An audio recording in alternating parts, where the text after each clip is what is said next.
When I say continuous learning, I absolutely do not mean that you need to do a certification or a diploma or a course or a 6 weeks program. That's formal education, and that's okay. If you want to do it, if it makes sense, you want to do it because it teaches you things you want to apply in your work, absolutely fine. But when I mean continuous learning, I also mean self-learning. How are you increasing your knowledge on a day-to-day basis? And we are in one of the best times to be able to do that. So you don't have to spend hours every day to learn. Being 1% better every day is the most important thing. Consistency over intensity is the mantra.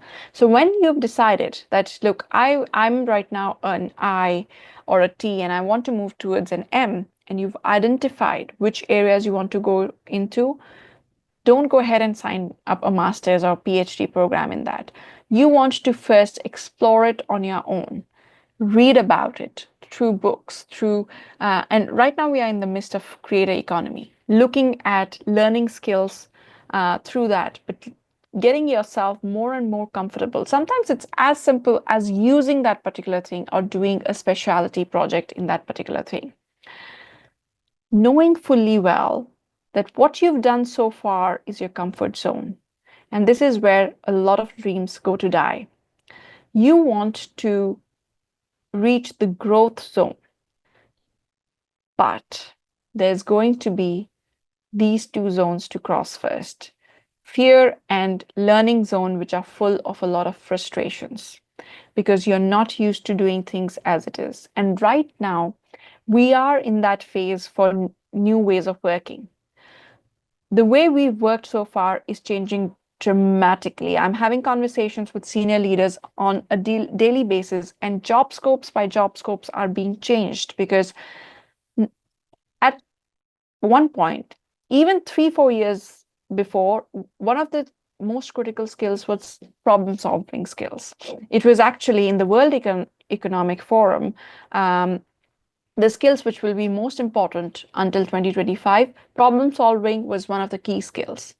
This year, when they've released their report, they are looking at more skills of identifying problems.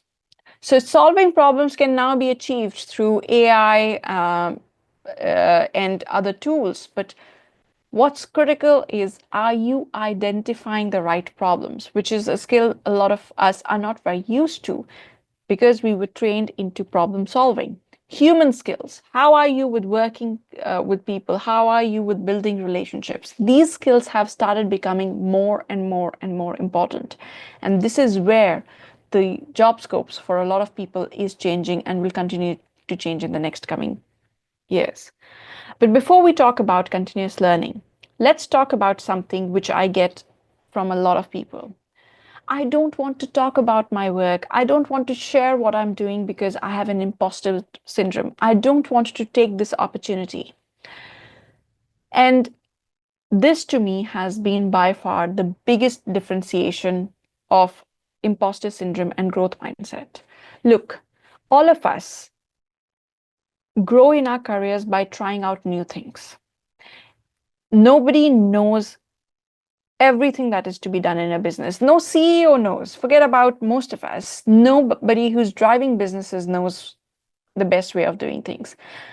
But if your entire focus is that I don't know what I'm doing and I don't want people to find out and I hope nobody finds out, then you get into the imposter syndrome. You're trying your best to hide your identity.